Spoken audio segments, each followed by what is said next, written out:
Saudara, di sela-sela sidang umum PBB, Presiden Republik Indonesia Prabowo Subianto menghadiri multilateral meeting on the Middle East atas undangan Presiden Amerika Serikat Donald Trump pada Selasa waktu setempat.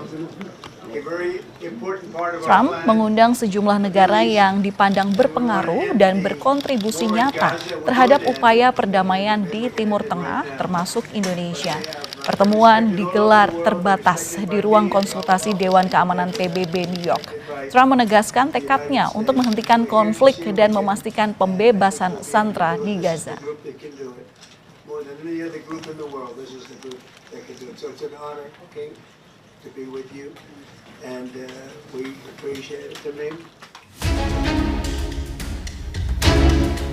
Tegas, Presiden Prabowo menggaungkan perdamaian dunia di panggung PBB.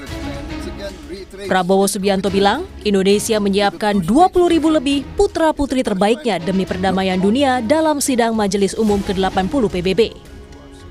Indonesia is prepared to deploy 20,000 or even more of our sons and daughters to help secure peace in Gaza or elsewhere.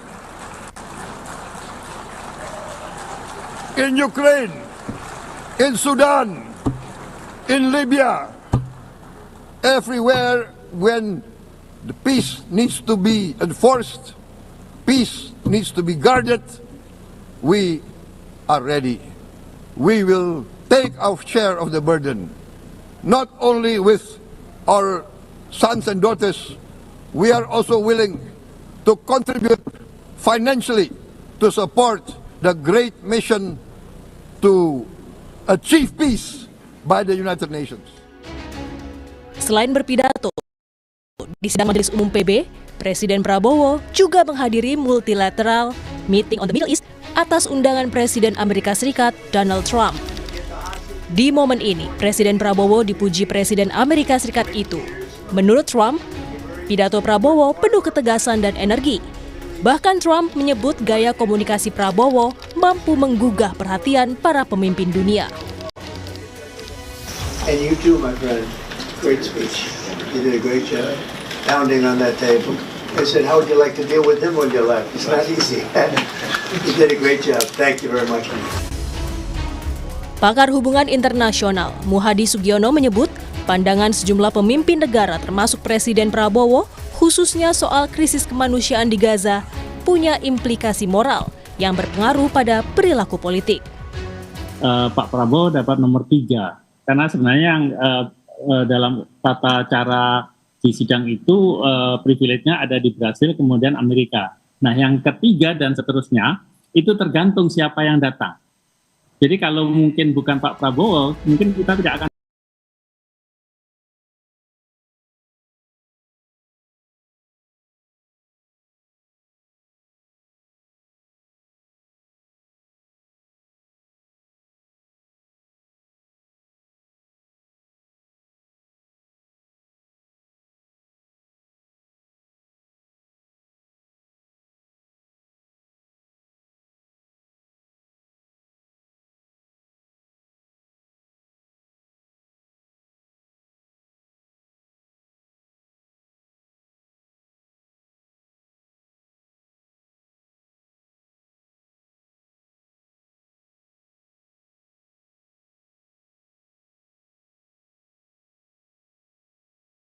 Ke-80 PBB, sejumlah kapal rombongan bantuan kemanusiaan untuk warga Gaza yang tergabung dalam Global Smooth Flotilla diserang di perairan Yunani.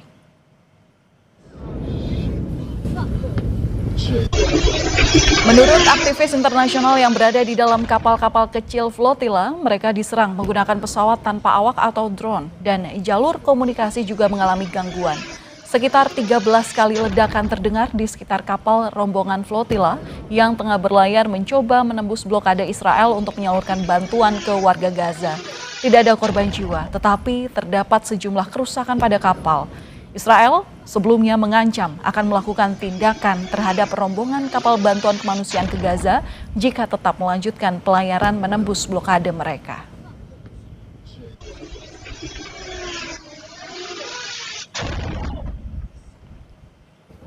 Warga kota Gaza dipaksa mengungsi dalam kondisi tidak manusiawi oleh Zionis Israel. Warga terusir di tengah meningkatnya serangan Israel. Warga kota Gaza yang terpaksa mengungsi ke selatan tinggal di tempat penampungan yang tidak manusiawi. Penampungan tidak dilengkapi peralatan memadai dan sulitnya mendapat air serta makanan. Kondisi ini diperparah dengan semakin banyaknya jumlah pengungsi. Peningkatan pengungsi terjadi akibat kebrutalan Israel dalam ambisinya mencaplok Gaza.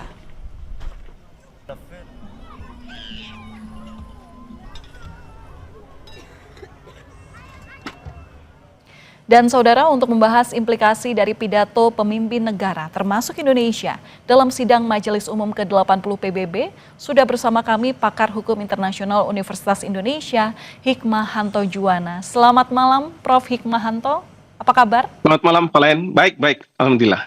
Ya, Prof, dengan tegas Presiden Prabowo di pidatonya kemarin, terutama di sidang Majelis Umum PBB, menyebut komitmen Indonesia untuk mendukung penuh PBB dalam mewujudkan perdamaian di Gaza. Bagaimana taji atau peran PBB di tengah beragam pengaruh? Yang pasti kalau dari sisi Pak Prabowo, PBB itu sangat penting karena beliau dalam pidatonya mengatakan seperti itu. Ini berbalik dengan Presiden Trump yang mengatakan bahwa PBB itu punya peran. Nah, dalam konteks seperti ini, maka multilateralisme ini sangat penting. Dan sekarang ini, tadi Bapak Presiden kan sudah diundang oleh Presiden Trump untuk bertemu bersama pemimpin dari negara-negara Timur Tengah untuk membahas masalah ini. Nah, yang kita harapkan adalah sebagaimana dijanjikan oleh Presiden Prabowo bahwa Palestina harus dimerdekakan oleh Israel. Beliau mengatakan kalau Israel mau berhubungan dengan Indonesia, mempunyai hubungan diplomatik, maka syaratnya adalah Israel harus mengakui Palestina. Lalu kemudian kita tahu bahwa yang dikhawatirkan oleh Israel adalah serangan-serangan dari Gaza, ya, dari Hamas. Nah, ini Presiden mengatakan bahwa kami akan menjamin bahwa tidak akan ada serangan-serangan itu. Jadi nantinya memang para pasukan kita yang dijanjikan oleh Presiden sampai 20.000 atau lebih, itu bisa saja menjaga gencatan senjata atau mereka melakukan peacekeeping operation. Nah, jadi dalam konteks seperti ini ada komitmen dari Indonesia. Dan kita berharap bahwa dalam waktu yang tidak terlalu lama, Israel akan mengakui Palestina. Karena yang penting itu adalah Israel mengakui Palestina. Karena dia yang sekarang ini menduduki. Walaupun Inggris, Prancis, Spanyol, bahkan Australia sudah mengakui, tapi kalau belum Israel mengakui, maka Gaza akan masih berada di bawah pendudukan seperti itu. Ya, itu harapan dari banyak negara, termasuk juga kemarin banyak yang disampaikan juga saat pidato sidang terbuka di PBB. Prof, tapi tadi Anda sampaikan bahwa memang pidato dari Prabowo Subianto sendiri itu sangat berbeda dengan pidato dari Trump.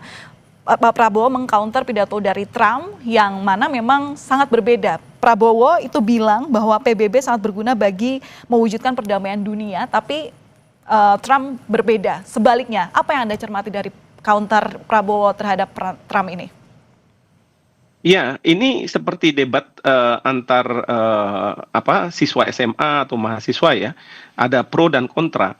Walaupun ini tidak di-arrange gitu ya, karena Presiden Trump menyampaikan bahwa PBB tidak penting, climate change itu hoax, lalu kemudian juga cerita tentang Palestina, kenapa diberi kemerdekaan, karena ini Hamas itu teroris kok dihadiahi oleh negara-negara Eropa dengan pengakuan negara dari Palestina ini.